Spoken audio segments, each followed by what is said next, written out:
వాకు ఇదే లోబడిని పిల్లలకు శ్రమ పాపమునకు పాపము కూర్చుకున్నట్లుగా వారు తమ్ము అదుగక ఆలోచన చేయుదురు. నా ఆత్మ నియమింపని సంధి చేసుకుందురు.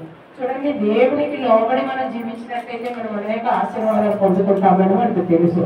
కానీ ఇక్కడ ఏమంటే ఇజ్రాయెల్ ప్రజలు దేవునికి అస్సలు లోబడట్లేదు. వాళ్ళు ఏం చేస్తారంటే అశ్షూరు రాజులు ఎప్పుడైతే వీళ్ళ మీదకి యుద్ధానికి వచ్చారో అప్పుడు వీళ్ళు ఏం చేశారంటే ఈ ఇజ్రాయెల్ ప్రజలు ఐగుప్తుతో సంధి చేసుకున్నారు. ఐగుప్తుతో సంధి చేసుకున్నప్పుడు ఇక్కడ చూడండి, 2వ రాజులు 18:21 ఒకసారి చూద్దాము. 2వ రాజులు 18:21. ఈ ఇజ్రాయెల్ ప్రజలు ఏంటంటే ఐగుప్తు అంటే మంచి ప్రదేశం కాదు, అయినప్పటికీ కూడా దేవునికి లోపడకుండా ఆయన మాటలు వినకుండా వాళ్ళు ఆ యొక్క ఐగుప్తు దేశంతో సంధి చేసుకుంటారు. వాళ్ళు ఏదో వీళ్ళు రక్షించేస్తారని వీళ్ళు చాలా ఆశపడతారు. అయితే జనులందరి దగ్గరకు వచ్చి ఎన్నేళ్ళు మట్టుకు మీరు 2 తలంపుల మధ్య తడబడుచుందురు. 2వ రాజులు 18:21. నలిగిన రేళ్ళు వంటి ఈ ఐగుప్తును నీవు నమ్ముకొనుచున్నావు కదా, ఒకడు దాని మీద అనుకున్న ఎడల అది వాని చేతికి గుచ్చుకొని దూసిపోవును. ఐగుప్తు రాజైన ఫరో అతన్ని నమ్ముకొనిన వారికి అందరికి అట్టివాడే. దేవుడు ఐగుప్తు రాజు గురించి ఇంకా మరి క్లియర్ గా ఇక్కడ చెప్పబడిందండి. అటువంటి మూర్ఖుడైనటువంటి ఆ యొక్క ఐగుప్తు రాజుని వీళ్ళందరూ ఆశ్రయిస్తున్నారు. ఇజ్రాయెల్ ప్రజలు దేవునికి వ్యతిరేకంగా జీవిస్తూ ఆయన మాటలకు మరి వాళ్ళు ఒబే చేయకుండా వాళ్ళు ఏం చేస్తున్నారు, ఐగుప్తు రాజును ఆశ్రయిస్తున్నారు. అయితే ఐగుప్తు రాజు ఎటువంటి వాడు కూడా దేవుడు చెప్తున్నాడు. చెప్పినప్పటికీ కూడా వాళ్ళు ఆ ఐగుప్తు రాజుని ఆశ్రయిస్తున్నట్లుగా మనం చూస్తున్నాం. అలాగే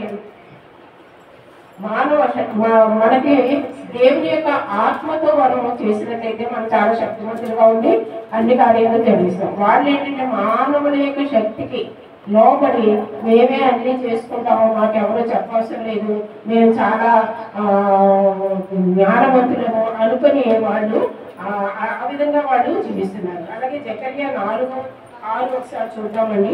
జకర్యా 4:6.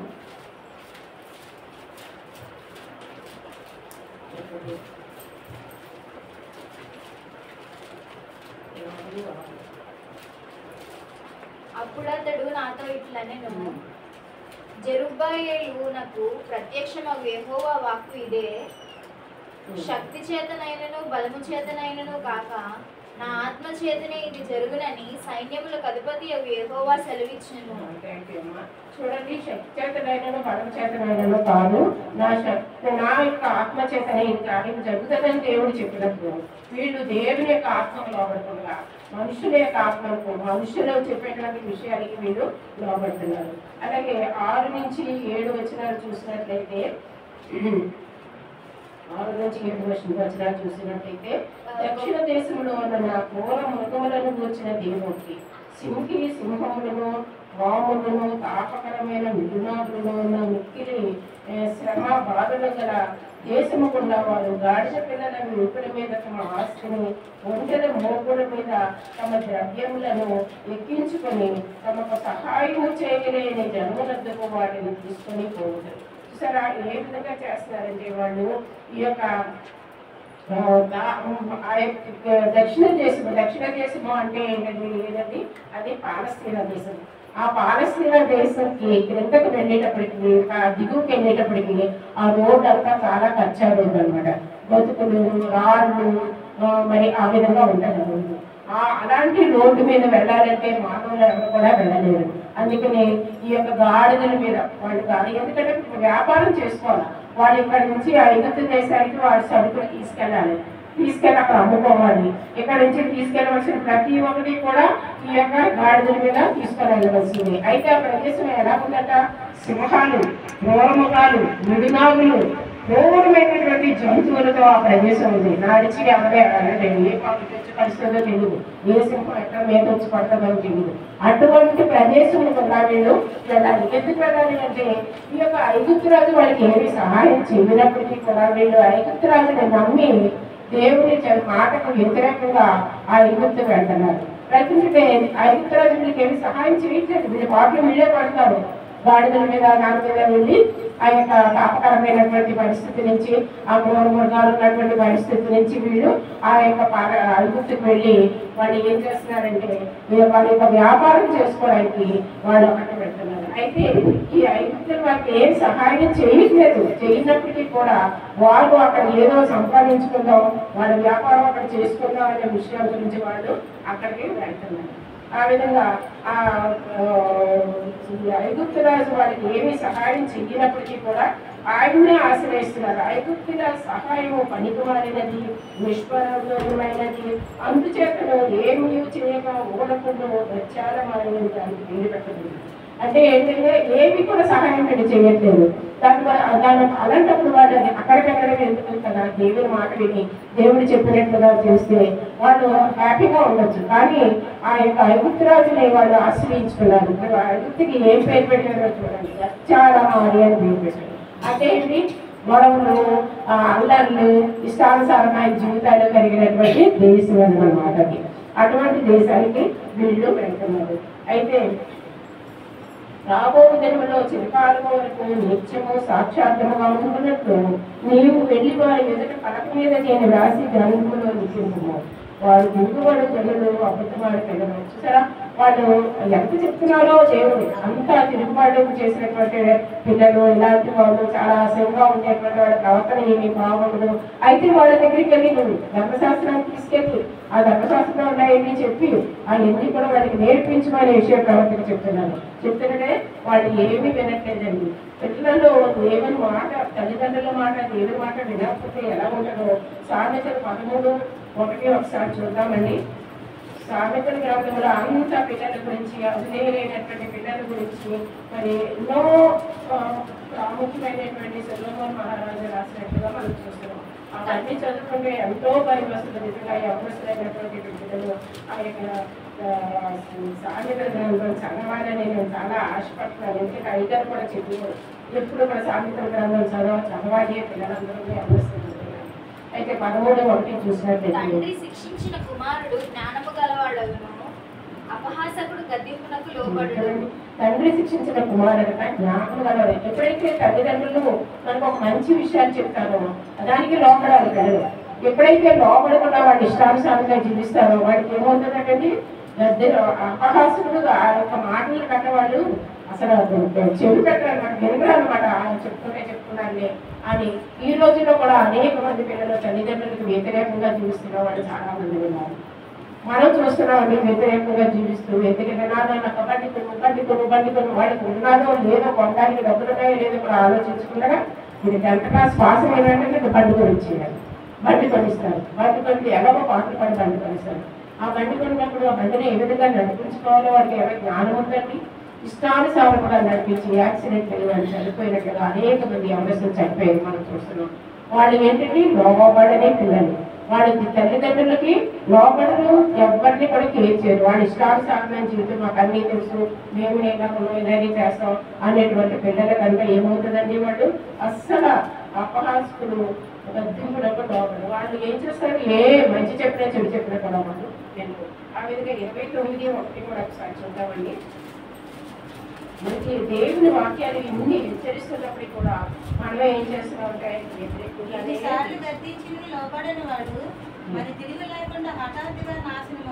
చూసారు, దేవుని వాక్యం చదువుతుంటే మనకి ఎంత భయం వేస్తుందండి, ఎంత భయం వేస్తుంది. ఎప్పుడు ఎన్నిసార్లు గద్దించినను లోబడిన వాడు మరి తిరిగి లేకుండా హఠాత్తుగా నాశనం అవ్వదు. ఎన్నిసార్లు గద్దించిన తల్లిదండ్రులు ఎంతకాలం అయితే అలా వాడు వెనకాల పడి గద్దిస్తుంటారు. ఇది పని చేయదు, ఆ పని ఇది మంచి కాదు, ఇది చెయ్యి అది చెయ్యి అలాగా అని చెప్పి మనమే మన పిల్లలు ఒక్కొక్కసారి మనం ఆలోచించండి. చర్చికి రండి అంటే ఎంతమంది పిల్లలు వస్తున్నారండి, ఎంతమంది పిల్లలు వస్తున్నారు తల్లిదండ్రులు రావట్లేదు కదా. వాళ్ళు ఆ రోజు ఏదో ఫ్రెండ్ దగ్గర పార్టీ ఏదో ఎక్కడికో వెళ్ళాలి అంటే మేము పిక్నిక్ వేసుకున్నాము, ఏదో విధంగా దేవుడి దగ్గర నుంచి వాళ్ళు పారిపోతున్నారు. అటువంటి పిల్లలు కూడా మరి ఈ రోజుల్లో ఉన్నారు. కానీ వాళ్ళ గురించి మరి దేవుడు హెచ్చరిస్తున్నారంటే ఎన్నిసార్లు గద్దించినను లోపడిన వాళ్ళు మరి తిరిగి లేకుండా హఠాత్తుగా నాశనం. యాక్సిడెంట్ ఎందుకు జరుగుతున్నాయండి, ఈ ఎలాంటి పనులన్నీ ఎందుకు జరుగుతున్నాయి, వీళ్ళు మాట పెట్టుకుంటున్నా ఇంట్లో ఉండి జరుపుకొచ్చి చేసే వాళ్ళు ఉంటుంది కదా. ఆ సమయాన్ని వాళ్ళు సద్వినియోగం చేసుకోవట్లేదు కాబట్టి వాళ్ళు నాశనం కోరుకుంటున్నారు. ఆ విధంగా 10-15 కూడా ఒకసారి చూద్దామండి. సాగుతులు 10-15 ఉపదేశమును అంగీకరించువాడు జీవ మార్గములో ఉన్నాడు, గద్దింపునకు లోబడిన వాడు త్రోవ త్రప్పును. సరే, ఏ విధంగా చెప్పుకుంటుందండి ఈ విషయాలన్నీ చదువుతుంటే మనకు భయం వేస్తుంది కదా. మనం బిడ్డల్ని ఏ విధంగా పెంచుతున్నాం ఒక్కసారి ఈ వాక్యాలు ఈ యొక్క 31 వచనాలు అధ్యాయాలు ఉన్నాయి సామెతల గ్రంథంలో. రోజుకు ఒక అధ్యాయం చదివితే 31 రోజులకి ఈ అధ్యాయాలు అనేవి సరిపోతాయి. ఫస్ట్ తారీఖుని ఫస్ట్ అధ్యాయం చదివింది, 2వ తారీఖుని 2వ అధ్యాయం, అలా ప్రతి నెల కూడా చదివితే ఆ యొక్క అధ్యాయులు మనకు అడ్రస్లో వచ్చేస్తాయి. 31 రోజులకి కరెక్ట్గా సరిపోతుంది. కాబట్టి ఈ యొక్క సామెతల గ్రంథము మరి ప్రతి ఒక్క యవనస్తులు కూడా చదవాలని నేను ఆశపడుతున్నానండి. అయ్యగారు కూడా ఎప్పుడు కూడా బైబిల్ చదవాలని చెప్పేవారు. పొద్దుకేసి ఒక అధ్యాయం 2 అధ్యాయులు చదివారా అని అడిగేవారు. ఆయన అడుగుతారు, అరే అబద్ధం ఆడకూడదని చదివేసి మళ్ళీ మనం వచ్చేవాళ్ళం చర్చికి. ఇప్పుడు కూడా ఆ విధంగానే చెయ్యాలి. అయ్యగారు ఉన్నారు, మనల్ని అడుగుతున్నారు అనేటువంటి ఉద్దేశం కలిగి భయం కలిగి మనం దేవుని యొక్క గ్రంథాన్ని చదవాలండి. అలాగే 12 ఒకసారి చూద్దామమ్మా. శిక్షను ప్రేమించువాడు జ్ఞానమును ప్రేమించువాడు, గద్దింపును అసహించుకునివాడు పశుప్రాయుడు. సరే, శిక్షను ప్రేమించేవాడు జ్ఞానమును ప్రేమించేవాడు ఎవరండి? ప్రేమించేవాడు జ్ఞానమును ప్రేమించేవాడు. అయితే గద్దింపును అసహించుకునేవాడు పశుప్రాయుడు. పశుప్రాయుడు అట. పశుప్రాయుడు అంటే పశువుకి ఏమైనా తెలుస్తుందండి జ్ఞానం? ఇది తినకూడదు, ఇది ఇక్కడికి వెళ్ళకూడదు, ఇది దారి, ఇది మనుషులు చేసిన దారి, ఇందులో మనం వెళ్ళకూడదు, మనం రావాల్సిన దారి వేరే, ఇలాంటి ఏమైనా తెలుసా? ఒకవేళ మనం చెప్పినా అవి అర్థమవుతుందా? అవి వింటాయా? అటువంటి మనసుట ఈ యొక్క జ్ఞానము, ఈ యొక్క తల్లిదండ్రుల యొక్క మాటలు, వాళ్ళు చెప్పే శిక్షణలో ఎవరైతే లోపడలో వాళ్ళందరూ కూడా పశుప్రాయులట. దేవుడికి ఎంతగా చెప్తున్నారు. వాక్యాలు ఎలాగా ఇచ్చారండి మొత్తంతో. అవన్నీ కూడా మనం నేర్చుకోవట్లేదు సార్. 20 కూడా ఒకసారి చూద్దామండి.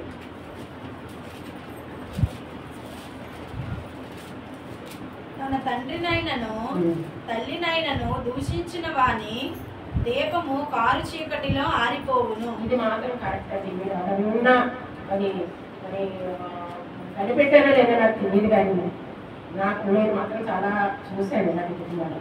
ఎందుకంటే తన తండ్రినైనను తల్లినైనను దూషించు వాని దీపము కారు చీకటిలో ఆరిపోవును. వాళ్ళిద్దరిని దూషిస్తూ వాళ్ళిద్దరికి మర్యాదకులుగా దేవుడు తల్లిదండ్రులు సన్మానించిన వాడు దీర్ఘాయుషవంతుడు అవుతుందని మరి మన పదార్థంలో ఉంది. అయితే ఆ ఆజ్ఞలు మర్చిపోయి బైబిల్ చదివితే కదా ఇవన్నీ కూర్చుంటాయి. బైబిల్ చదవకపోతే ఏం కూర్చుంటాయి? అప్పుడు వాళ్ళు ఏం చేస్తారంటే మరి తన తండ్రినైనను తల్లినైనను దూషించు వాడి దీపం కారు చీకటిలో ఆరిపోదు. వాళ్ళకి ఏదో 80 సంవత్సరాలు వచ్చిన తర్వాత అన్ని జబ్బులకి అన్ని యొక్క బాధలు అంత జీవితం అంతా జీవించేసిన తర్వాత చనిపోతున్నారు. కానీ ఈ తల్లిదండ్రులకు విధేయంగా జీవించినటువంటి వాళ్ళు, మాట వినటువంటి వాళ్ళు 30 సంవత్సరాలకి 20 సంవత్సరాలకి 50 సంవత్సరాలు కూడా రాకుండా చనిపోతున్నారు. ఎందుకంటే తల్లిదండ్రులు వాళ్ళు సన్మానించట్లేదు. తల్లిదండ్రులు ఎదుర్కొంటారని చచ్చిపోతున్నారు పిల్లలు. ఎంత బాధాకరమైన విషయం అండి. వాళ్ళని పోషించి వాళ్ళని సంరక్షించవలసిన ఏజ్ కూడా వాళ్ళు వెళ్ళట్లేదు. ఎందుకంటే తల్లిదండ్రులు మాట వినట్లేదు. దేవుడు ఈరోజు తల్లిదండ్రులు మాట వినని పిల్లలకు శ్రమలు ఎందుకు చెప్తున్నారంటే శ్రమలే వాళ్ళకి అన్ని, అది వాళ్ళు తెలుసుకోవట్లేదు.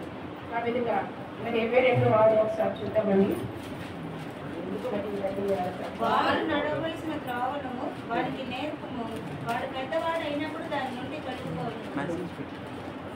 సరే, బాలుడు నడవలసిన త్రోవను వాడికి నేర్పుము, వాడు పెద్దవాడు అయినప్పుడు దాని నుండి తొలగిపోవును.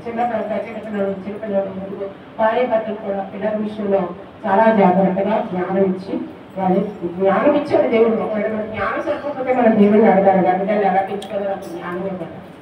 ఆ బిడ్డలు ఎదుర్కొంటానే దెబ్బలాడుకుంటూ ఉంటే వాళ్ళు ఇంకా తల్లిదండ్రుల మాట ఏమంటారు? వినరు. వాళ్ళని శిక్షించాలంటే నువ్వు కరెక్ట్గా ఉండాలి. మీ ఇద్దరు కరెక్ట్గా, మన ఇద్దరు కరెక్ట్గా ఉంటేనే కదా బిడ్డల్ని మనం శిక్షించవచ్చు. ఇప్పుడు శిక్ష వాడికి చిన్నప్పటి నుంచి కూడా మనం నేర్పించాలి. ఇప్పుడు మన బిడ్డల్ని మన సండే స్కూల్కి ఎందుకు పంపిస్తున్నాం? సండే స్కూల్లో మంచి నేర్చుకుంటారు. చిన్నప్పటి నుంచి ఇలా ఉండాలి అలా ఉండాలి నేను నేర్చుకుంటున్నారు. వాళ్ళు పెద్ద అయినప్పుడు వాళ్ళు వాళ్ళ యొక్క జీవితాల్లో అవన్నీ జ్ఞాపకం వచ్చి వాళ్ళు చెడు మార్గంలో వెళ్ళకుండా వాళ్ళకి అవుతుంది. అయితే వాళ్ళు నడవలసిన క్రమంలో వాళ్ళకి నేర్పుము. వాళ్ళ పెద్దవాళ్ళు అయినప్పుడు దాని నుండి తొలగిపోవడం, పెద్దవాళ్ళు అయినప్పుడు తొలగిపోడు. చిన్నప్పుడు పిల్లల గురించి జ్ఞానం ఉంది, దేవుడు ఆ విధంగా వాళ్ళని నడిపిస్తాడు. కాబట్టి మనం ఏం చేయాలో వారు నడవలసిన ఎప్పుడు అందుకే మనం చూడండి, ఇప్పుడు 3 సంవత్సరాలకే పిల్లలు స్కూల్ చేస్తారు, అంతకుముందు 5 సంవత్సరాలు వేసేవాళ్ళు స్కూల్లో పిల్లల్ని. ఎందుకు? అది నేర్చుకునే టైము వాళ్ళకి. అందుకని ఆ టైంలో పిల్లల్ని స్కూల్లో వేస్తారు. స్కూల్లో వెయ్యని పిల్లల్ని మనం చూసినట్టయితే వాళ్ళకి ఏమైనా చదువు వస్తుందండి? చదువు రాదు, సంస్కారం రాదు, విధేయత రాదు, ఒక తల్లిదండ్రులకు లోపడాలనేటువంటి విషయం తెలియదు. పశువులు ఎలాగైతే బ్రతుకుతారో వీళ్ళు కూడా అలాగే ఉంటారు. స్కూల్కి రాకుండా తల్లిదండ్రులు మాట వినకుండా ఉంటే బ్రతుకుతారు. కాబట్టి వాళ్ళు నడవలసిన టైము వాళ్ళు ఎప్పుడు చదువుకోవాలి, ఎప్పుడు వాళ్ళని స్కూల్కి పంపించాలి, ఆ టైంకి పంపించి బిడ్డల్ని మనం సరి చేస్తూ ఉండాలి. ఆ విధంగా చేసినట్లయితే వాళ్ళు పెద్దవాళ్ళు అయినా కూడా వాటి దారి తిరుగుతుంటారు. అలాగే 30-15 ఒకసారి చూడండి, చూస్తే ఈ పక్షం చాలా భయపేస్తారు. తండ్రిని అపహరించి తల్లి మాట విననల్లని వారి కన్ను లోయకాకులు పీకును, పక్షిరాజు పిల్లలు దానిని తినను. చూడండి, తండ్రిని అపహసించి తల్లి మాట విననల్లని వాని కన్ను. సరే, మనం అనుకుంటాం పిల్లలు ఎలా చనిపోయారో ఎలాగెప్పుడో అయ్యో అక్కడ అలాగే జరిగింది, ఇక్కడ ఎలా జరిగిందని మన న్యూస్లో అది వింటూ ఉంటాం. అది ఎలా చనిపోతున్నారు, ఎలాగంటే అది ఎవరికి మీకు ఒక్కొక్కసారి ఆ సవాలు ఎక్కడో ఉన్నప్పుడు ఈ పక్షులు తింటున్నప్పుడు చూసి అప్పుడు వాళ్ళు ఇక్కడ సవాలు ఎవరిది అలా అనుకున్నప్పుడు నా బిడ్డ అనేటువంటి పరిస్థితి వస్తుంది. ఎందుకు వస్తుందండి అలాంటి పరిస్థితి? బిడ్డలకి అలాంటి పరిస్థితి చూడవలసిన విషయం తల్లిదండ్రులకు ఎందుకు వస్తుందండి? తండ్రిని అపహసించి తండ్రి చెప్పిన మాట వినరు. మేము చదువుకున్నాం, నువ్వు చదువుకోలేదు, నీకు చదువు లేదు, నువ్వు చెప్పితే మేము వింటమేంటి, నువ్వు ఏదో పొలం పని చేసుకునేవాడివి, నీకు ఏమీ తెలీదు అని తల్లిదండ్రులు వాళ్ళని ఏంటంటే అపహాస్యం చేస్తూ ఉంటారు. వాళ్ళ మాట వినరు పిల్లలు. వీళ్ళు గర్భనాథులకు వచ్చినప్పుడే తల్లిదండ్రులకి కేర్ చేయడు, ఎందుకంటే వాళ్ళకి ఏమీ తెలియదు. వాళ్ళు చదువు లేకుండా వీళ్ళు పోషిస్తున్నారు, పొలం పనులు చేసుకొని ఆ పని ఈ పని చేసుకొని వీళ్ళు పోషిస్తున్నారు. ఇప్పుడు తల్లిదండ్రులు ఎవరో చెప్తుంటే నీకేం తెలుసు, నీకేం చదువుంది అని వాళ్ళని ఎదిరిస్తున్నారు. అటువంటి పిల్లలు మనం చూస్తున్నాం. కాబట్టి వాళ్ళందరూ సరి చేసుకోవాలి, వాళ్ళ బ్రతుకులు జీవితాలు సరి చేసుకోవాలంటే దేవుని వాక్యం ఉండాలి. దేవుని వాక్యం ఉడికినా అన్ని దొరుకుతుందండి, చర్చకు వస్తే దొరుకుతుంది. దేవుని వాక్యం ఉండాలని ఆశ ఉంటుంది. టీవీలోనూ ఈ యొక్క వాట్సాప్లో ఎక్కడో అక్కడ దేవుని వాక్యాన్ని కూడా వస్తుంది, ఇంకే బాగుంటుంది. కానీ వెళ్ళరు కదా, ఆ జుడికే రాదు వాళ్ళు. ఇప్పుడు మన బిడ్డల కన్నా కొంచెం భయం ఉంటుంది, వచ్చి వెళ్తున్నారు. కానీ అన్ని బిడ్డలకి వాళ్ళకి ఎవరు చెప్తారు? ఎవ్వరు చెప్పరు. ఒక గుడిలో చెప్పరు, ఎక్కడ చెప్పరు, పెద్దలు చెప్పరు. పెద్దలు చెప్పింది వినరు. ఇటువంటి పరిస్థితుల్లో ఉంటారట. నువ్వే కాకులు వారి కన్నులట, నువ్వే కాకులు నీకులు పక్షిరాజు పిల్లలు వాళ్ళు చూసారా, అలాంటి పరిస్థితికి వెళ్తారు. మనం బైబిల్ చదువుతున్నాము, ఇందులో విషయాలని మనం తెలిసిన వారికి మన బిడ్డలు ఎలా తెలుసుకోవాలి, తల్లిదండ్రులకి దేవుడు జ్ఞానం ఇస్తున్నారు. బిడ్డలు తల్లిదండ్రులకు ఎలా లోపడాలో ఈ బైబిల్ చదివితే వాళ్ళకి తెలుస్తుంది. కానీ ఇవన్నీ మనం లోపడట్లేదు. మనం ఇజ్రాయెల్ ప్రజలు దేవుడి మాట వినట్లేదు, అందుకనే విషయ ప్రవర్తన అక్కడిక్కడికి చెప్తున్నాడు అని మనం అనుకుంటాం. కానీ మనం వింటున్నామా? మనం ఇక్కడ దేవుడు మాట్లాడి మనం లోపడుతున్నామా? లోపడట్లేదు కదా. లోపడట్లేదు కాబట్టి మనకి ఈ విషయాలన్నీ చెప్పవలసి వస్తుంది. కాబట్టి అప్పుడు ఇజ్రాయెల్ ప్రజలు చేశారు, వాడి కోసమే అనుకున్నాం. ప్రతిదీ కూడా మన కోసమని మనం సరి చేసుకోవాలి. ఆ విధంగా దర్శనము చూడవద్దని దర్శనము చూసి వారితో చెప్పువారును ముఖ్య వాక్యములను మాత్రం ప్రవచింపకుడి, మృదువైన మాటలనే మాత్రం పలుకుడి, ఛాయా దర్శనములని కలుడి, అర్థము రాకుండా ద్రోహణం చూపించు. అలాగే పిల్లలు ఎలాగ తయారవుతున్నారంటేనండి, దేవుని యొక్క వాక్యాలు చెప్తున్నప్పుడు, మంచి చెప్తున్నప్పుడు వాళ్ళు వినరంట. పాపపూరితమైన జీవన విధానానికి వాళ్ళు లోబడిపోయారు. ఆ విధంగా ఒకటి పరిశుద్ధమైనటువంటి జీవ మార్గంలో వాళ్ళు నడవాలన్నటువంటి బుద్ధి వాళ్ళకి ఉండట్లేదు. విని విని విని వాళ్ళు విసిగిపోయారట. విని విని విని వాళ్ళు దేవుని వాక్యం విని విసిగిపోయారట. విసిగిపోయి వారు కేవలం ప్రోత్సాహకరమైన సంతోషకరమైన, ఎలాగంటే నువ్వు మంచోడివి, నువ్వు ఎలా చేస్తాడో దేవుడు నిన్ను ఆశీర్వదిస్తాడు, నీకేం పర్వాలేదు, ఇలాంటి విషయాలు వాళ్ళకి చెప్పకూడదండి. వాళ్ళకి ఏం చెప్పాలి? వాళ్ళకి హెచ్చరించాలి. ఇదిగో ఈ పని చేయకూడదు, నువ్వు ఈ పని చేస్తున్నావు, నువ్వు చేయకూడదు, నువ్వు దేవునికి లోబడని, దేవుని వాక్యానికి లోబడేది అని చెప్పి బుద్ధి చెప్పే మాటలు వాళ్ళకి ఇష్టం ఉండట్లేదంట. వాళ్ళకి ఇష్టం లేకుండా ఆ మాటలు వినడానికి వాళ్ళు చెవులు కూడా వాళ్ళు అక్కడ అప్పగించట్లేదు. ఎందుకంటే వాళ్ళు నువ్వు మంచోడివి, నీకు దేవుడు ఎలా చేస్తాడు, నీకు ఎలా చేస్తాడు, నువ్వు ఆశీర్వదింపడతావు, దేవుడు నేను ప్రేమిస్తాడని ఇటువంటి విషయాలు చెప్తానంటే వాళ్ళకి చాలా ఇష్టం. అలా చెప్పే వాళ్ళ దగ్గరికి వాళ్ళు వెళ్తారు వినడానికి. అంతేకాని నువ్వు నీ బ్రతుకును సరి చేసుకో, నీ బుద్ధిను సరి చేసుకో, నీ ప్రవర్తనను సరి చేసుకుని వాళ్ళ దగ్గరికి వెళ్ళరట. ఆ వాక్యాలు మీరు వినరట, అలాంటి చెప్పొద్దని చెప్తున్నారు. అలాంటి వాక్యాలు మాకు వద్దు, మేము అలాంటి వినము, మాకు ఇష్టమైన వాక్యాలే మీరు చెప్పండి. చూసారా ఏమంటాడు, యెహోవా ధర్మశాస్త్రము విననాలని పిల్లలు దర్శనంలో చూడవద్దని దర్శనంలో చూపించి వాళ్ళతో చెప్పగలరు. ఎంత వాక్యములు మాతో ప్రతినింపుకుని, ఎంత వాక్యాలు, మంచి వాక్యాలు, దేవుని వాక్యాలు, మంచి మార్గంలో నడవాలని చెప్పే వాక్యాలు, మీ జీవితాన్ని సరి చేసుకోవడానికి చెప్పే వాక్యాలు చెప్పొద్దంటారు. అది వినరట. అలాంటి పరిస్థితికి వస్తున్నారు వాళ్ళు. అలా వినకుండా వాళ్ళని పొగుడుతూ వాళ్ళు మంచోడు వీళ్ళు ఇలాంటి వాళ్ళు అలాంటి వాళ్ళు పొగిడేటువంటి మాటలు వాళ్ళకి ఇష్టమట. అలా పొగిడే వాళ్ళ దగ్గరికి వాళ్ళని ఆ మాటలు వింటారు. చూసారు రోజుల వాక్యం ఎంత ఇదిగా మనల్ని హెచ్చరిస్తుందో, మన బిడ్డలు మనకి సరైన మార్గాల్లో వాళ్ళు జీవించాలి అంటే దేవుని వాక్యం వినాలి. ఒకవేళ చదవాలి, అది చేయకపోతే మీరు ఆలయాలకు వచ్చి విన్నట్లయితే ఆ మంచి మాటలు కూడా వినొచ్చు. అంతేగాని నేను మంచోడిని, నాకు ఎవరు చెప్పాల్సిన లేదు, నా ఇష్టానుసారంగా నేను జీవితాన్ని జీవిస్తాను అంటే మరి మేము పై బిడ్డలను కూడా ఎలా ఉందండి, అటువంటి బిడ్డలు నాశనం అవుతారని, వాళ్ళు హఠాత్తుగా చనిపోతారని ఇలాంటివి జరుగుతుంటే నిజంగా భయంకరంగా ఉంటుంది. అమ్మో మన బిడ్డలు ఇలా ఉండకూడదు, అమ్మో మన బిడ్డలకి ఇలాంటి పరిస్థితి రాకూడదని భయం మనకు కలుగుతుంది. కానీ బిడ్డలు మాత్రం మాట వినట్లేదు. ప్రతి ఒక్కరు కూడా దేవుని దగ్గర మోకరించి ప్రార్థన చేసి దేవుడు ఆ శివుని మోసుకొని వెళుతున్నప్పుడండి పడుతూ లెగుస్తూ, అప్పటికైనా ఓపిక లేదు, పడుతూ లెగుస్తూ పడిపోయి అక్కడ దుఃఖిస్తున్నటువంటి ఆ యొక్క స్త్రీలను చూసి వాళ్ళు ఎవరు ఏడుస్తున్నారు, నాకు ఎందుకు నా బాధలో నేనున్నానని వెళ్ళిపోలేదు. ఎందుకమ్మా మీరు ఏడుస్తున్నారు, నా కోసం ఎందుకు ఏడుస్తారు, మీ బిడ్డల కోసం, మీకోసమే అనుకుంటారు. ఎందుకు చెప్పారు ఆయన, నీ బిడ్డలు వ్యతిరేకంగా ఉంటారు, నీ బిడ్డలు మాట వినరు, నీ బిడ్డలకు వారు మనసు రక్షణ ఇవ్వాలంటే నువ్వు ఏడుస్తూ ప్రార్థన చేయాలా, వాడి బ్రతుకుల గురించి ప్రార్థన చేయాలా, ఏ పూజాన్ని వేసి బిడ్డల గురించి చేతులెత్తి ప్రార్థన చేయాలని బయటలో ఉందా లేదా? ఉన్నది. కానీ మనం అన్ని పాటిస్తున్నామా? నా బిడ్డల గురించి ప్రార్థన చేయండి, నా బిడ్డ పెంకోడు, నా బిడ్డ మాట వినట్లేదు, చదవట్లేదు, ఇలాగా మనం అంటాం. కానీ నీ బిడ్డ గురించి నువ్వు మోకరించి కన్నీరు ప్రార్థన దేవుడి దగ్గర చేస్తే దేవుడు కార్యం చేయరా? ఎన్నో కార్యాలు చేసిన దేవుడిని కార్యం చేయరా? చేస్తారు.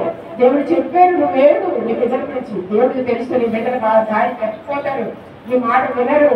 వాళ్ళకి మారు మనసు రక్షణ రావాలంటే, వాళ్ళ మంచి మార్గంలో వాళ్ళు జీవించాలంటే, నీ మాట వినాలంటే నువ్వు ఆ బిడ్డల గురించి ప్రార్థించింది, వాళ్ళ గురించి ఆడగలుగుతారు. ఆడగడం అంటే ఏంటంటే నీ దగ్గర మొదలుపెట్టుకోవాలి, ప్రార్థన చేయాలి. ఇటువంటి పరిస్థితి ఇక్కడ నుంచి మమ్మల్ని తప్పించండి, మా బిడ్డలు రక్షించండి అని మనం ప్రార్థన చేయాలి. అది దేవుడు మనకు ముందుగానే చెప్పండి. ఇక్కడ ఈ వినకుండా, మాట వినకుండా ఉండే పిల్లలు వాళ్ళ గురించి సరి చేసుకోవాలని చెప్పే మాటల దగ్గరికి వాళ్ళు వెళ్ళరట, అలాంటి ప్రవర్తన దగ్గరికి వాళ్ళు వెళ్ళరట. నువ్వు మంచోడివి, నువ్వు ఇలా చేస్తున్నావు, అలా చేస్తున్నావు, చాలా మంచోడివి అనేటువంటి చెప్పేటువంటి పెద్ద దగ్గరికి, పాస్పోర్ట్ దగ్గరికి కొంతమంది ఉంది. నాకేం పర్వాలేదు, చాలా బాగా చెప్తున్నారు మా గురించి అనుకునేటువంటి బిడ్డలు ఉన్నారట. కానీ దేవుడు నువ్వు బాగుండాలని హెచ్చరించే మాటలు వింటే నీ బ్రతుకు బాగుపడుతుంది, నీ యొక్క జీవితం బాగుపడుతుంది. నీకు ఈ ఏసుతో సరిపోదు. 30 సంవత్సరాలు, 40 సంవత్సరాలు, 50 సంవత్సరాలు, 60 సంవత్సరాలు, 70 సంవత్సరాలు బ్రతకాలి అంటే నువ్వు చిన్నప్పటి నుంచి మంచి మార్గంలో జీవిస్తే ఆ యొక్క జీవితాన్ని అన్నిటిగా జీవించడానికి అవుతుంది. కాబట్టి ఆనాడు ఇజ్రాయేల్ ప్రజలకి పిల్లలకి చెప్తున్నారు, మాకెందుకు అని కాకుండా మనము మన యొక్క కుటుంబాలు, మన బిడ్డలు ఎలా ఉన్నారో, వాడిని ఎలా పెంచుకోవాలో, మన దేవునికి ఎలా లోపడాలో, మనకి జ్ఞానం తక్కువ ఉంటే దేవుడిని అడిగి నా బిడ్డలు పెంచుకోవడం, నా బిడ్డలు ఎదురుగా వర్తించుకోవడం, ఆ జ్ఞానం నాకు ఇవ్వలేదు మనం ప్రార్థన చేసినట్లయితే దేవుడు మన కుటుంబాల పట్ల, మన బిడ్డల పట్ల కార్యం చేస్తాడు. దేవుడు ఈ చిన్న వాక్యాన్ని మన కుటుంబంలో దీవించిన పట్ల ఆమె చక్కని మాటలు యెషయా గ్రంథంలో నుంచి తెలియజేసే సంఘపక్షంగా వాదనాలు తెలియజేస్తున్నాం. మరి ఐగుప్తు మీద నువ్వు ఆధారపడవద్దు అనేసి మంచి మాట. అంటే ఐగుప్తు లోకానికి సాదృశ్యంగా ఉంది కనుక లోకం మీద నువ్వు ఆధారపడద్దని చెప్తున్న మాటలు. ఒకవేళ దాని మీద ఆధారపడితే ఎలా ఉంటుందో కూడా చెప్పారు. మరి పిల్లలు నడవలసిన మార్గాన్ని మరి బాల్యంలోనే వారికి మనము నేర్పించాలి. వారు పెద్దవాడు అయినప్పుడు దాని నుండి ఆయన తొలగిపోవడం. ఒకవేళ మనం నేర్పించిన తర్వాత కూడా పిల్లలు తొలగిపోయారు అనుకోండి, ఇంకా అది వాళ్ళ ఇష్టానికి మనము వదిలిపెట్టేది. ఎందుకంటే వారు ఏ విధంగా వారి జీవితం అంతం ఉంటుందో కూడా ఈ మాటల్లో తెలియపరిచారు. అమ్మగారు చక్కగా తెలియజేశారు. మరి ఐగుప్తు మీద మనం ఆధారపడకూడదు, ఆశపడకూడదు. ఎందుకంటే దాని బలం మీద మేము ఆధారపడుకోకుండా జకరియా ప్రవక్త చెప్పిన మాట కూడా జ్ఞాపకం చేస్తున్నాం కదండి. ఏ కార్యం చేయాలన్నా మన శక్తి మీద, ఐగుప్తు బలం మీద మనం ఆధారపడుకోకుండా, లోకం మీద మనం ఆధారపడుకోకుండా, మరి ఎందుకంటే ఆ కార్యం చేసేవాడు ఆత్మదేవుడే. శక్తి చేతను కానీ బలము చేతను కానీ దీనిని చేయం, కానీ ఆత్మ ద్వారా దీనిని చేస్తేనని దేవుడు మనకి వాగ్దానం ఇచ్చిన దేవుడు. మన జీవితంలో మనం తలపెట్టే పనులన్నీ కూడా మన శక్తితో, మన బలముతో, మన జ్ఞానంతో మనం తలపెట్టడం కాదు, కానీ ప్రభువుకి అభ్యర్థి దేవుడు తప్పుకోకుండా ఆ పనులు మనం సఫలం చేస్తారన్న విషయాలు కూడా మన ఉదయకాల సమయంలో చక్కని మాటల ద్వారా మనం ఈ మాటలను ధ్యానం చేసుకున్నాం. దేవుడు ఈ యొక్క మాటలు మన ఉదయం వినికుడిలో ఆశీర్వదకరంగా చేయించాక సమయంలో విజ్ఞాపన ప్రార్థన చేసుకున్నామండి. మన మధ్యలో ఉన్నట్టు నీల్ కుమార్ గారు ముందుకు వచ్చి విజ్ఞాపన ప్రార్థన చేస్తారు. అనంతరం కూడా పండ్లు మోసుకుని ప్రార్థనలో యోగ్యత మరి సంగమ నిమిత్తము, అలాగే ప్రస్తుత పరిస్థితుల నిమిత్తము, దైవ సేవకుల నిమిత్తము, అలాగా పాకిస్తాన్, మరి భారతదేశము, యుద్ధం విషయం, ఈ విషయాలన్నీ కూడా మన సంఘముగా మరి దేవునికి విజ్ఞాపన తెలియజేద్దాం. అనంతరం కూడా కళ్ళు మూసుకుని ప్రార్థన.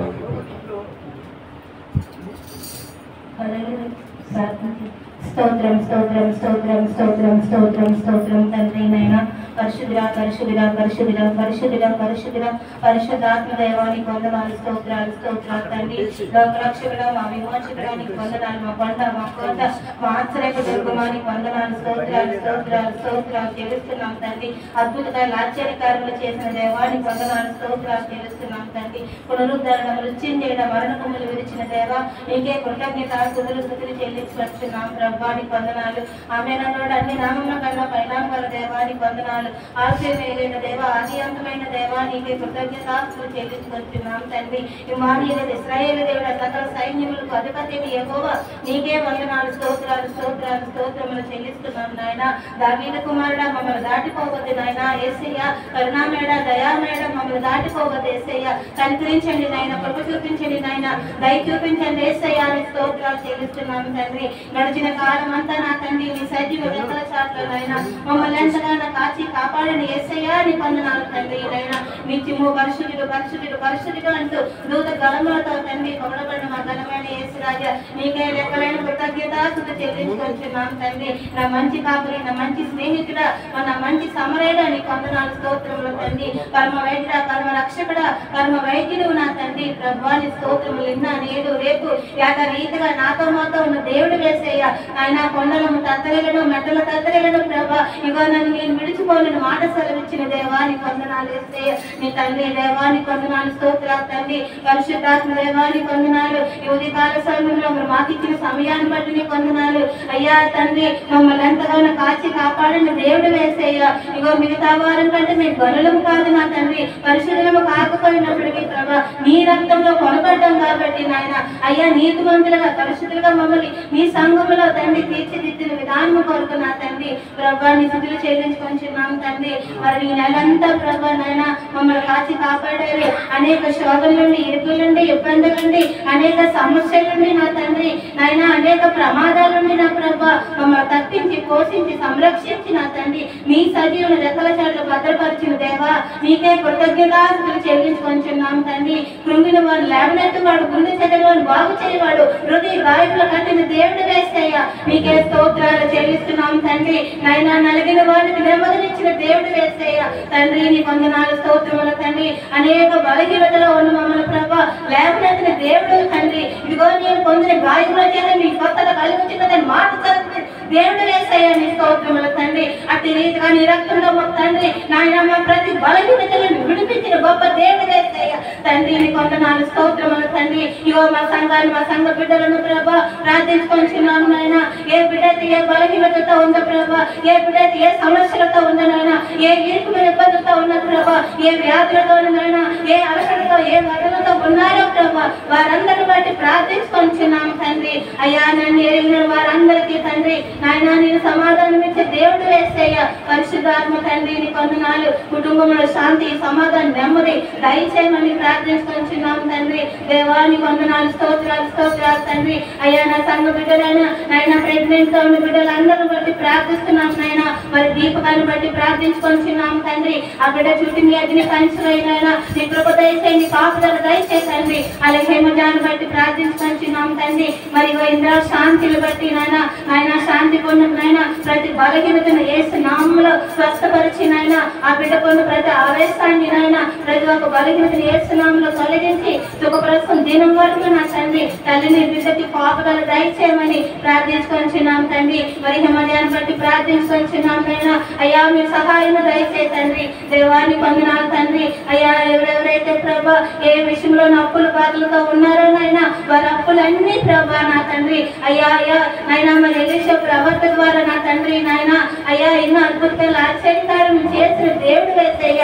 అయ్యా ఒట్టి నూనె కొండను నా తండ్రి నింపి వాళ్ళ కొన్ని అప్పులు బాధలు యేసునామములో మీరు తీర్చివేశారు తండ్రి. అలాగే ప్రతి కుటుంబంలోనూ ప్రభా నాయన మీ ఆశ్చర్యకాలు అద్భుతాలు జరిపించమని తండ్రి నీ పాదాలు బట్టి వేడుకుంటున్నాను నాయన. కనికరించండి నాయన, కృప చూపించండి యేసయ్య. అయ్యా నీ వందనాలు తండ్రి నాయన. పరిశుద్ధాత్మ దేవుడా నీ వందనాలు. ఎవరైతే తండ్రి బలహీనలుగా ఉన్నారో నాయన వాళ్ళ బలహీనతలన్నీ విడిపించి నాయన మీరే స్వస్థపరచమని ప్రార్థించుకొంచున్నాం తండ్రి. ప్రతి బిడ్డపై మీ రక్తాన్ని ప్రోక్షించండి నాయన. అయ్యా మీరు సహాయం దయచేయి తండ్రి. అయ్యా ఇగో నా మందుల చుట్టూ నీ కృప నీ కాపుదల నీ భద్రత దయచేయండి యేసయ్య. సహాయం దయచేయండి నాయన. నా మందిర సరిహద్దులు విశాలపరచండి నాయన. సంఘంలో జరగమైన కార్యక్రమం అంతట్లోనైనా మీరే అత్యంత వహించండి యేసయ్య. ఏది కావాలో మాకు ఏది అవసరమో నా తండ్రి సర్వము ఎరుగని దేవుడి సర్వాంతరం సర్వశక్తిమంతుడివి. నీకు అసాధ్యమైన ఏది లేదు తండ్రి. సమస్తము సాధ్యం వాళ్ళ దేవుడు యేసయ్య. అసాధ్యమైన సుసాధ్యంగా మార్చిన దేవుడు యేసయ్య. అయ్యా సమస్తము చేయమని తండ్రి నీ పాదాలు బట్టి వేడుకుంటున్నాం నాయన. అయ్యా నీ వందనాలు తండ్రి. ఎక్కడెక్కడో ముగ్గురు నామములో ప్రార్థిస్తారో వారి మధ్య నేను ఉంటానని వాగ్దానం ఇచ్చిన దేవుడు నాయన. అయ్యా మా ప్రతి ఒక్క ప్రార్థన విజ్ఞాపన మీరు వింటున్నందుకు మాకు సమాధానం ఇస్తున్నందుకు ప్రభా నీకే కృతజ్ఞతలు చెల్లించుకొంచున్నాం తండ్రి. దేవానికి వందనాలు స్తోత్రాలు స్తోత్రాలు తండ్రి. అయ్యా మా దేశం చుట్టూ మా రాష్ట్రం చుట్టూనైనా మా కంచి వేయండి. నీ కృప దయచేయండి, కాపుదల దయచేయండి, నీ భద్రత దయచేయమని ప్రార్థించుకొంచున్నాం తండ్రి. దేవాని గొప్ప దేవుడు యేసయ్య. పరిశుద్ధాత్మ దేవుడానికి వందనాలు తండ్రి. మన తండ్రి నాయకులు జ్ఞాపకం చేసుకుని ఆయన అధికారులు మీరు జ్ఞాపకం చేసుకుని ఆయన గొలవమని తెచ్చిన ప్రభా చక్కటి జ్ఞానాన్ని తండ్రి ఇవ్వండి నాయన. రాజ్యాన్ని రాష్ట్రాన్ని ప్రభా నాయన పేద ప్రజలు ఎలా పరిపాలించాలో నా తండ్రి నాయన. తండ్రి ప్రజలకు ఏ విధమైన అవసరాలు తీర్చాలో నా తండ్రి తగిన జ్ఞానం అనుగ్రహించమని ప్రార్థించుకొంచున్నాము నాయన. అయ్యా నీ వందనాలు స్తోత్రాలు తండ్రి ప్రభా. దేవానికి వందనాలు తండ్రి. అయ్యా మా తండ్రి నాయన అనేక తండ్రి రాష్ట్రాల్లో ప్రభా నాయన ఇగో ఎన్నో యుద్ధాలు జరుగుతున్నాయి తండ్రి. మరి ఆ యుద్ధాలన్నిటినీ ప్రభా మీ స్వాధీనంలో పెట్టుకుంటున్నాం యేసయ్య. అయ్యా మీ చేతికి అప్పగించుకుంటున్నాం నాయన. ప్రతి ఒక్క బిడ్డలో నాయన అసూయ ద్వేషం క్రోధాలు తీసివేయి తండ్రి. శాంతి సమాధానం నెమ్మది అనుగ్రహించి ప్రభా మరి యుద్ధాలు ఆపండిమని తండ్రిని పాదాలు బట్టి వేడుకుంటున్నాం నాయన. అయ్యా సహాయం దయచేయి తండ్రి నాయన. మరి మిలిటరీ సిబ్బందిని ప్రభా ఆర్మీని వారిని నాయన జ్ఞాపకం చేసుకోండి. అయ్యా ఎంతో శ్రమపడి ప్రభా ఈ దేశాన్ని రాష్ట్రాన్ని తండ్రి నాయన కాపాడడానికి ప్రభా వాళ్ళ ప్రాణాలు సహితము ప్రభా అయ్యా బలంగా పెడుతున్నారు యేసయ్య. వారికి తోడుగా నీడగా ఉండమని వాళ్ళ బిడ్డలకి నాయన వాళ్ళ భార్యలకి నాయన వాళ్ళ తల్లిదండ్రులకు నాయన మీరే కావలుగా ఉండమని ప్రార్థించుకొంచున్నాం నాయన. అయ్యా మీరు సహాయం దయచేయి తండ్రి. ప్రభువానికి వందనాలు స్తోత్రాలు తండ్రి. మరి నేను తండ్రి ప్రయాణం చేసిన బిడ్డలందరికీ నాయన తోడుగా ఉండండి ప్రభా. అకాల మరణాలు తప్పించండి, రోడ్డు ప్రమాదాలు తప్పించండి ప్రభా. నీకే స్తోత్రాలు స్తోత్రాలు చెల్లిస్తున్నామయ్యా. అయ్యా ఇదేమో ప్రభా ఎక్కడెక్కడైతే ఆరాధనలు జరుగుతున్నాయో తండ్రి ఆరాధన అంతట్లో ప్రభా ఈ పరిశుద్ధాత్మ బంగారు దేవతలు ఉంచండి నాయన. మీ కంచి వేయినైనా అయా దైవజనులపై మీ ఆత్మ కుమ్మరించినైనా 700 ఆత్మతో అభిషేకించండి ప్రభా. అయ్యా నీ ఆత్మ మాటలు మాకు దయచేయండి ప్రభా. తండ్రి నీ వందనాలు స్తోత్రములు తండ్రి. ప్రభాను గొప్ప దేవుడు యేసయ్య పరిశుద్ధుడా పరిశుద్ధుడా తండ్రి నాయనాని స్తోత్రాలు తండ్రి నాయన దేవాని కొందనాలు యేసయ్య ఇదిగో మరి ముఖ్యంగా తండ్రి మరి ఇది కాల సమయంలో ఇదిగో నా సంఘంలో జరగబడిన నాయన ప్రతి ఒక్క కార్యక్రమంలో మీరు ఉండండి యేసయ్య ఆది నుండి అంతం వరకు మీరే అధ్యక్షత వహించండి యేసయ్య నూతనంగా వచ్చిన బిడ్డల్ని ప్రభా నాయన మీరే తండ్రి వరకు తోడుగా నీడగా ఉంటుంది నాయన ఇంకా ఈ దినం రావాలని బిడ్డలందరినీ జ్ఞాపకం చేసుకోండి ఇంకా తావు మధ్యలో ఉన్న బిడ్డలు మీరు జ్ఞాపకం చేసుకోండి ఎటువంటి అడ్డు ఆటంకులు లేకుండా మార్గాలు సరళం దయచేయమని మీ సన్నిధిలోకి వచ్చే కృప ప్రతి ఒక్కరికి దయచేయమని ప్రార్థించుకుంటున్నాం తండ్రి దేవాన్ని వందనాలు స్తోత్రాలు తండ్రి ప్రభా మరి దయచేయలేని తండ్రి బిడ్డలు మీరు జ్ఞాపకం చేసుకోండి ఆయన బిడ్డలు తండ్రి మీ సేవలో ఎంతో వాడబడుచుండగా నా తండ్రి నాయన నాయన ఎన్ని తండ్రి అబ్బా తండ్రి ఎన్నో శోధనలు ఎన్నో వేదనలు వచ్చిన ప్రభా నాయన నీ సంఘంలో నాయన విని తీరుకుండగా ప్రభా నాయన నీ నామాన్ని మహిమార్థంగా సాక్షార్థంగా సేవ చేసే కృపను మాకు దయచేయండి యేసయ్య తండ్రి దేవాని స్తోత్రాలు తండ్రి అయ్యా నీ వందనాలు స్తోత్రాలు తండ్రి నాయన నీకే కృతజ్ఞతలు చెల్లించుకుంటున్నాము తండ్రి ప్రభా నాయన నీ వందనాలు నాయన నీకు స్తుతులు చెల్లించుకుంటున్నాం ప్రభా మరి జయమును బట్టి మరి ప్రార్థించుకుంటున్నాం నాయన నాయన బిడ్డకున్న ప్రతి బలహీనతను యేసునామములో స్వస్థపరిచిన ఆయన అయ్యా అయ్యా మరి డాక్టర్లకు అందుబాటులేని ఆ బలహీనతను నా తండ్రి నాయన మీరే గ్రహించి నా తండ్రి మంచి వైద్యం అందేలా మీరే సహాయము దయచేయమని ప్రార్థించుకుంటున్నాం ప్రభా సహాయము దయచేతండి అలాగే దూరంలో ఉన్న సునీల్ కుటుంబాన్ని జ్ఞాపకం చేసుకోండి వాళ్ళ బిడ్డలు మీరు జ్ఞాపకం చేసుకోండి ప్రభా వాళ్ళు చేస్తున్న ప్రభా ఉద్యోగాలు అన్ని విషయాల్లో సహాయం దయచేయండి వాళ్ళు ఎక్కడున్నప్పటికీ ప్రభా ఈ సంఘం చుట్టూ వాళ్ళ తండ్రి వాళ్ళ హృదయాలు ఉంటున్నాయి యేసయ్య దేవానికి వందనాలు స్తోత్రాలు చెల్లిస్తున్నాం ప్రభా అలాగే నాయన దూరంలో ఉన్న మా సంఘ బిడ్డలు అయిన వారు అందరినీ జ్ఞాపకం చేసుకోండి నాయన సహాయం దయచేయండి నాయన ప్రవీణ్ కుటుంబాన్ని జ్ఞాపకం చేసుకోండి దొరక ఆంటీ గారిని వాళ్ళ బిడ్డలు అందరినీ మీరు జ్ఞాపకం చేసుకోండి ప్రభా అయ్యా నాయన మీరే సహాయం దయచేసండి నాయన ఇంకను ఈ సంఘంలో జరగని కార్యక్రమం అంతట్లో నాయన తండ్రి నాయన అన్ని విషయాల్లో మీరు సహాయం దయచేసండి మీ కృపని కాపులని భద్రత అనుగ్రహించండి నాయన ఎవరికైతే అవసరాలు ఉన్నాయి అక్కలు ఉన్నాయి మీరే తీర్చండి నాయన మాకైతే ఏమి తెలియదు కన్నా తండ్రి సర్వ ఎరిగిన దేవుడివి సర్వాంతర్యామి సర్వశక్తిమంతుడు తండ్రి నాయన ఎవరెవరికి అవసరాలు ఉన్నాయి అక్కలను తీర్చమని తండ్రి నాయన నీ పాదాల వద్ద తండ్రి నాయన ఈ చిన్న ప్రార్థన నగరేటని యేసునామములో సమర్పించుకుంటున్నాం తండ్రి ఆమేన్. సమయంలో క్యాలెండర్లోని వాక్యాన్ని ఎంపిక చేసుకున్నామండి. సావిత్రం గారు ఉన్నట్లయితే ముందుగా రావాల్సిపోతున్నాను. సావిత్రం గారు ముందుకు వచ్చినట్లయితే మన క్యాలెండర్లోని వాక్యాన్ని ఎంపిక చేసుకుంటాం.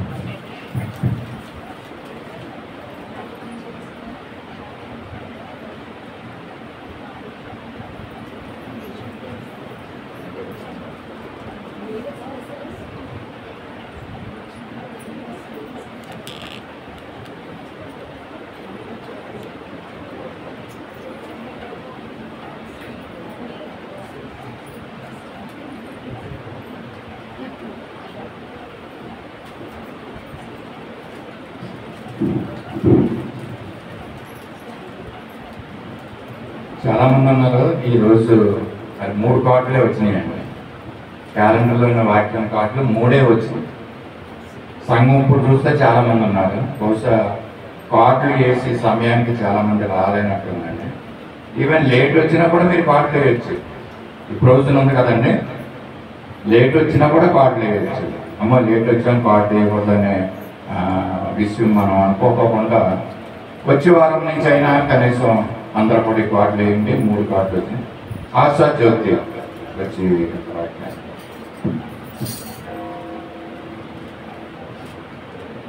ప్రయాసపడి బలిని సంరక్షించమని పుచ్చుకొనట కంటే ఇచ్చుట ధన్యమని ప్రభు చెప్పిన మాటలను జ్ఞాపకం చేసుకొని అన్ని విషయంలో మాటే చూపుతున్నాను. అపోస్తల కార్యములు 20వ అధ్యాయం 35వ వచనం. రెండోదిగా శామ్యూయల్ జనక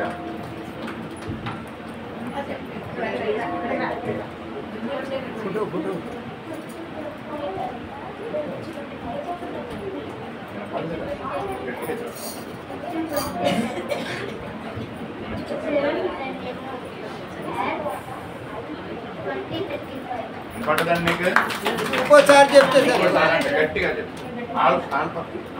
సౌండ్ పెట్టు. ఇచ్చిన ధన్యము Acts 33 2035.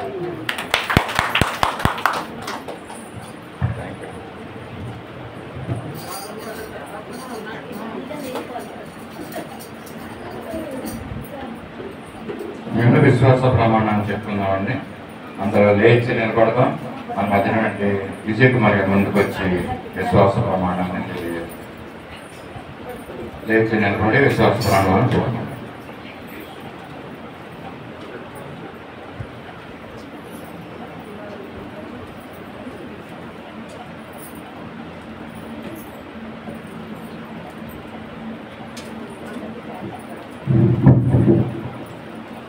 భూమి ఆకాశములను సృజించిన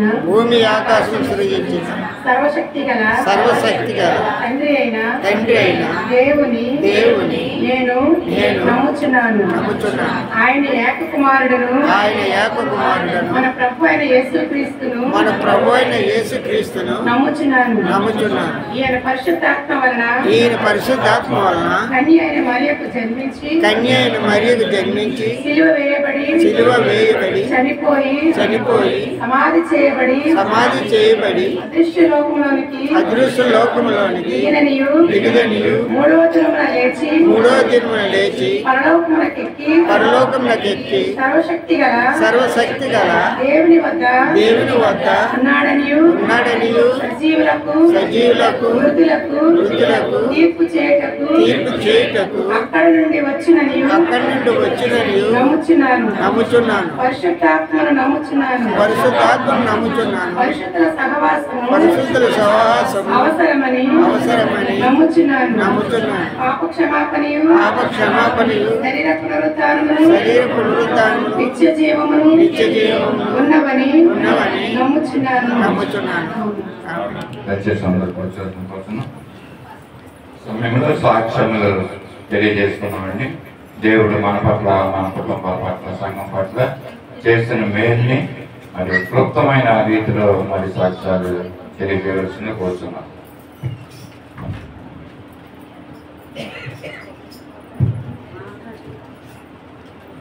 ముందుగా దేవుడికి వందనాలు చెల్లిస్తున్నాను.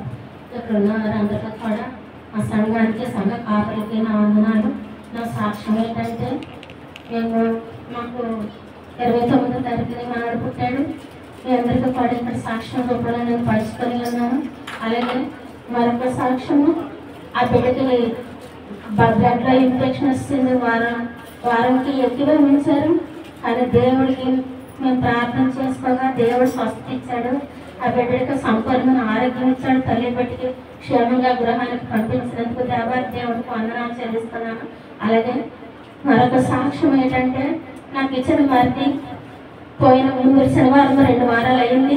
నేను ఆ సాక్ష్యం మీతో పంచుకోలేకపోయాను. అయితే ఆ పిల్లడు గ్యాస్ వాల్డింగ్ చేస్తాడు. ఆ రోజు ఎందుకనో నేను వెళ్ళను అనుకొని, నేను మళ్ళీ ఎందుకు ఇంటి దగ్గర కూర్చోవడం ఎందుకని, నాకు తను వెళ్తే ఎందుకంటే ఏమైనా డబ్బు తెచ్చుకోవచ్చు కదా అని చెప్పేసి ఆ రోజు శనివారం తెల్లవారు ఆదివారం దేవుడి సన్నిధికి వాళ్ళు కూడా దేవుడి పెట్టలే. మా చెల్లెలు కూడా దేవుళ్ళలోనే, కుటుంబం అంతా కూడా దేవుళ్ళలోనే ఉన్నారు. బాప్టిజం పొంది ఉన్నారు. ఈ చర్చికి కూడా మన అయ్యగారు ఉన్నప్పుడు వచ్చారు.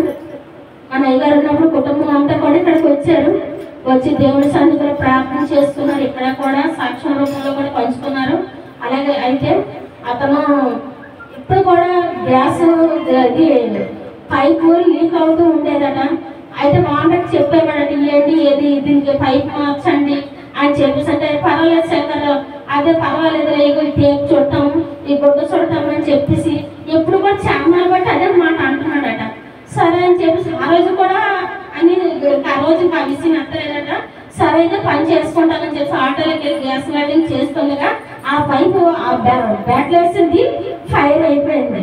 ఫైర్ అయిపోతే మొత్తం మనిషి అయితే కాలిపోయాడు.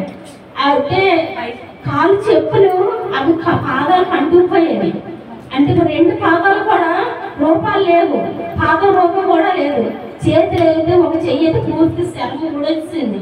జబ్బ దగ్గర నుంచి కింద వరకు కూడా 2 చేతులు కూడా కాలిపోయి, ముఖం చెప్పులు అన్ని కూడా కలిపి. దేవుడు చేసిన మేలైతే, దేవుడు గొప్ప కార్యం చేశాడు అతని విషయంలోనైతే. అప్పటి వరకు కూడా కళ్ళకళ్ళు లేదు, ఇంటికాడ కళ్ళకళ్ళు ఇంటిపోయాడు. వాండతో చెప్పాడట, నా కళ్ళు మంటలు వస్తున్నాయి గురువు అని అంటే. అయితే శంకరరావు వెనక్కి తిరిగాడట అంతే. కళ్ళగా పెట్టుకుని అతను చేసుకుని ఇతను వెనక్కి తిరుగుతూ ఉన్నప్పటికి వెంటనే మాటలు వచ్చారు. కళ్ళలో ఉన్న కళ్ళద్దాలు పేలిపోయాట.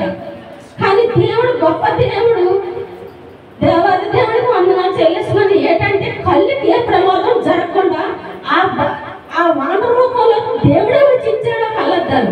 లేకపోతే కళ్ళు పేలిపోవలసింది. మొక్కలు కాలిపోయింది, చెవులు కాలిపోయి, జిట్టు కాలిపోయింది, మొక్క పెద్దలు మొత్తం కాలిపోయి, కాళ్ళు కాలిపోయి, చేతులు కాలిపోయి, గొప్ప ఘోరంగా కాలిపోయి. కాకపోతే ఈ మెడ దగ్గర నుంచి ఈ ముడుకుల వరకు కూడా ఏ విధమైన గాయం కూడా లేదు. దేవుడు అంత గొప్ప దేవుడు. ఎంతగానో ఆ బిడ్డలు కాల్చాడు. ఆ బిడ్డ బయటికి వెళ్ళకపోతే ఆ కుటుంబము తిండికి కూడా గడవలేని పరిస్థితి. ఆ పిల్లడే వెళ్ళాలి. పిల్లడు వెళ్తాడు. వాళ్ళ బాబు చదువుకున్నాడు, ఇంజనీరింగ్ చదువుకున్నాడు, ప్రైవేట్గా కొమ్మదిగా చేస్తున్నాడు. కానీ పిల్లలు కూడా ఇంటి దగ్గరే ఉన్నారు. ఎక్కడికి కూడా ఆ రోజు డ్యూటీకి కూడా పిల్లలు కూడా వెళ్ళలేదు. కానీ ఆ పిల్లల్ని ఆ కూలి పని మీద ఆ బిడ్డలిద్దరిని కూడా చదివించాడు, పెద్దలు చేశాడు. కానీ దేవుడు ఏ విధంగా కూడా వాళ్ళ తొట్టు వెళ్ళకుండా ఆయన సన్నిధిలో గడపడానికి గొప్ప సహాయం చేశాడు. ఆ బిడ్డని మాత్రం లేవనెత్తాడు, చేయి మానే కొద్దిగా. అయితే మేమైతే ఏమి చెయ్యలేదు. నాకు తోచింది అయితే నేను ఒక రేషన్ మాత్రం వేయించాను. నేనైతే అంత మించి నేను ఏంటి చెయ్యలేను. మరి నేను దేవాలయాలు మొదలు పెట్టుకున్నాను. ఎవరికి తోచింది వాళ్ళు ఇచ్చి ఆ కుటుంబాన్ని పోషిస్తూ వచ్చారు. వాళ్ళందరి దూరంగా కూడా దేవాలయ దేవుడు పోషిస్తూ వచ్చాడు. ఇంతవరకు కూడా ఇక మీదకి కూడా అతనే దేవుడే పోషిస్తూ ఉన్నాడు ఆ కుటుంబాన్ని. దేవాలయ దేవుడు కొందరు చేసిన ఆ పట్ల గొప్ప కార్యం చేసినందుకు తండ్రికి కృతజ్ఞతాస్తుతులు చెల్లిస్తూ ఈ చిన్న సాక్ష్యము దేవుడు దీవించును గాక. ఆమేన్.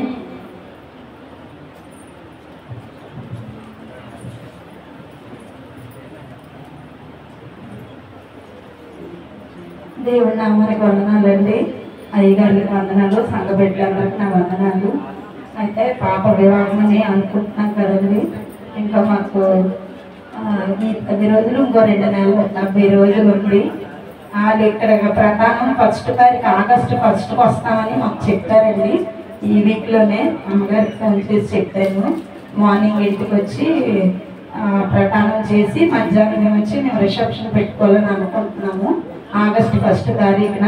ఎందుకంటే పెళ్లి దగ్గరికి వెళ్ళడానికి మాకు ఇక్కడ చాలా జనాలు ఈ 10 సంవత్సరాల్లో చాలా మంది ఫ్రెండ్స్ అయిపోయారండి. నేను వేస్తే కనీసం ఒక 5 బస్సులు వేయాలి. అందుకని మేము ఇక్కడే చేయాలని నిర్ణయించుకున్నాము రాంపురంలోని. ఇప్పుడు పీటర్ గారికి ఫ్రెండ్స్ ఎక్కువే ఉన్నారు. అయితే పెళ్లి కంటే అందరూ రాకపోవచ్చు కదా, అందుకే మనం ఇక్కడ పెడదామని ఆగస్టు 1st తారీఖున మేము మధ్యాహ్నము మార్నింగ్ వాళ్ళు వస్తారు. మధ్యాహ్నం నుంచి ప్రేయరు, తర్వాత రిసెప్షన్ లాగా మేము పెట్టుకోవాలని అనుకుంటున్నాము. తర్వాత 4వ తారీఖున కానీ 3వ తారీఖున కానీ పాపని పెళ్లి కూతురు చేయడం. ఆగస్టు 6వ తారీఖున అక్కడ వాళ్ళ అబ్బాయిలు చర్చిలోని అక్కడ పెళ్ళండి. నేను మీ అందరినీ ప్రేయర్ రిక్వెస్ట్ అడుగుతున్నాను. ఎందుకంటే ఎన్ని రోజులు లేదు, మాకే ఆశ్చర్యంగా ఉంది. ఇంకా దేవుడు 2 నెలలు అంటే ఏమాత్రం ఇలా అంటే అలా అయిపోతాయి. దేవుడు మాకు అన్ని విషయంలో సహాయం చేయాలని మీ ప్రార్థనని జ్ఞాపకం చేసుకోండి. నేను అదే అడుగుతాను. ఎందుకంటే గవర్నమెంట్ విషయంలో మాకు కొద్దిగా సహాయం దేవుడు చేస్తాడని నమ్మకం నాకు ఉంది. కానీ తల్లిగా నేను సంఘానికి చెప్పి ప్రేయర్ రిక్వెస్ట్ నాకు మెయిన్. నాకు మీ అందరూ ప్రేయర్లో జ్ఞాపకం చేసుకోండి. అల్లి గారు కూడా తప్పనిసరిగా దేవుడు ఈ సాక్ష్యాన్ని దీవించి ఆశీర్వదించును గాక.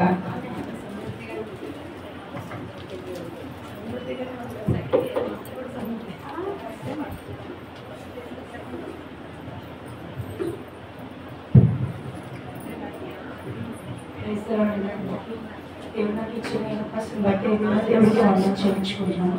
సారీ, కొంచెం నాకు థ్రోట్ కొంచెం పెయిన్లో ఉంది. నా సాక్ష్యం ఏంటంటే నేను న్యూ జాబ్లో జాయిన్ అయిన సాక్ష్యం చెప్పుకున్నాను కదా. అయితే ఇప్పుడు ఎక్కడికి వెళ్ళినా ఏ ప్లేస్కి అయినా దేవుని స్తుతించుకొని దేవుని ఆరాధించుకొని మనం ఏదైనా పని ఆరంభం చేసుకుంటాం. అలాగే కూడా డైలీ వర్క్ ఫ్రమ్ హోమ్ అయినప్పటికీ చేసుకుంటూ కూడా మేము ఏం చేసాం ఏంటనేది మొత్తం కూడా వాళ్ళకి డేటా ఉండదు. అయితే మా టీంలో ఒక అమ్మాయి ఏం చేసిందంటే, మాకు లాగ్ ఆఫ్ కాల్ 11:30 ఉంటుంది నైట్. ఆ మీట్లోని ఏం చెప్పారంటే అందరి షీట్స్ ఎంతమంది డేటా చేశారనేది చెక్ చేశారు. చెక్ చేశాక నా షీట్ ఇలాగ నాకు 1 మంత్ నుంచి బాగాలేక నేను రెస్ట్లో ఉంటే సార్ నా షీట్ కూడా చెక్ చెక్ చేసి ఓకే వెళ్తానమ్మా, నువ్వు బాగాలేకపోయినా సరే నువ్వు చేయగలిగిన వర్క్ చేసావు, చాలా పర్ఫెక్ట్గా ఉంది నీ షీట్, ఎటువంటి మిస్టేక్స్ లేకుండా అని ప్రైజ్ చేశారు. ఓకే నేను చాలా హ్యాపీగా ఫీల్ అయ్యాను. 1 monthలో కూడా నాకు ఎటువంటి మిస్టేక్స్ లేవు అని చెప్పేది. నాకన్నా ముందు ఒక 1 year ముందు జాయిన్ అయిన అమ్మాయి షీట్ ఓపెన్ చేస్తే అమ్మాయి ఏం చేసిందంటే షీట్ డేటా చేసినట్టు అంటే ఇచ్చింది. సార్ సడన్గా ఇన్ఫార్మ్ చేయకుండా చెక్ చేస్తే అమ్మాయి షీట్ అంతా కూడా ఇన్కంప్లీట్లో ఉంది. నువ్వు ఒక 1 week సస్పెండ్, ఇలాగా నువ్వు వర్క్ అంతా కంప్లీట్ చేసాకే నువ్వు మళ్ళీ రీజాయిన్ అవ్వు, చూసి నేర్చుకోండి. ఇలాగ కొత్తగా జాయిన్ అయినా తను వర్క్ అంతా తను చేయగలిగినంత చేసింది, పర్ఫెక్ట్గా చేసింది, ఎంత చేస్తారో అంతే మీరు సబ్మిట్ చేయండి, నేనేం అన్ను కదా అని చెప్పేసి సార్ అన్నారు. దాంతో వాళ్ళు ఏంటంటే క్లచ్ పెట్టేసుకొని నా మీద ఇలాగా నేను చేసిన డేటా అంతా కూడా నా షీట్ లాగిన్ అయ్యి మొత్తం అరెస్ట్ చేస్తారు. 600 డేటా చేయాలంటే మినిమం నాకు 4 days పడుతుంది. ఆ 4 days డేటా అంతా కూడా క్లియర్ అయిపోయిన తర్వాత వీకెండ్లో మేము సబ్మిట్ చేసేటప్పుడు లాగ్ ఆఫ్ కాల్ అని అట్లా అడిగారు, ఏంటో ఇది నువ్వు చేశానన్నావు, ఆ మొత్తం కూడా డేటా క్లియర్గా ఇన్కంప్లీట్ చూపిస్తుంది, ఎర్రర్ చూపిస్తుంది, నువ్వు ఏం చేసావు నాకు తిట్టారు. మొన్న నేను పొగినందుక ఈరోజు నాకు ఇది ఇచ్చావు అని అడిగాను. లేదు సార్ నేను నిజంగానే చేశాను, చేయకుండా అయితే నేను చేశానని చెప్పను, చేయకపోతే నేను లీవ్ తీసుకుంటాను, కానీ నేను చేశాను సార్ ఖచ్చితంగా అంటే okay we will find out అని చెప్పేసి